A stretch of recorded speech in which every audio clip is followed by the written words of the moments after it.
Ako si Maria Josefa Gabriela Silang, isang babae, isang Ilocano, isang mandirigma, at isang anak ng bayan hindi kailanman tumigil mangarap ng kalayaan. Noong panahon ko, sinabihan ng mga kababaihan na manatili lamang sa bahay.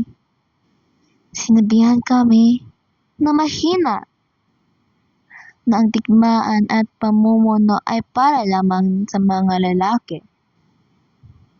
Ngunit ako ay napaibig sa isang gwapo at matapang ng lalaki.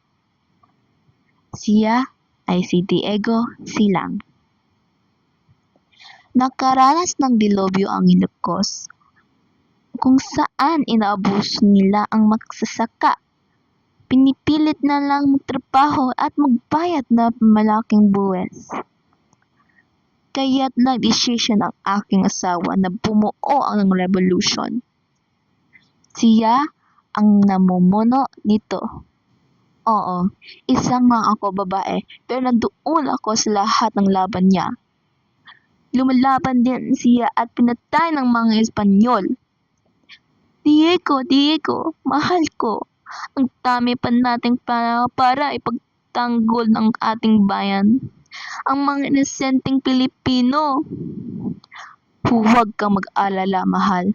Dahil ipagpatuloy ko ang iyong laban. Diego, mahal ko. Mahal na mahal kita. At paalam aking sinta at ako.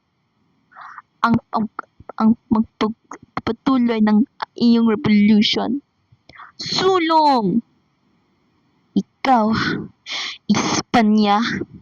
Oo, isang lang ako babae, pero di ko gusto ang iyong pang-abuso naming mga Pilipino, mga taga. Espanya, dapat na ang nakarihas. Hindi kaming inosenteng Pilipino. Bitawan niyo sila. Huwag niyo silang patayin. Ako na lang. Salute kayo ng Pilipinas. Revolusyon! Ako man ay mamatay, pero mantiling mabuhay ang mahal kong Pilipinas. Kayo, bago ako lilisan ng tuluyan, kayong mga kabataan, tandaan nyo, kayo ang pag-asa ng bayan.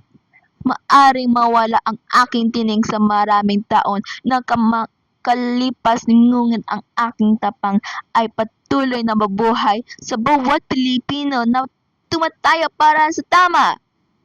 Sa bawat kabataang ipinagmamalaki ang sariling wika at sa bawat busong magsasabing, ako ay Pilipino, ito ang aking bayan, at ipaglalaban ko ang aking kalayaan.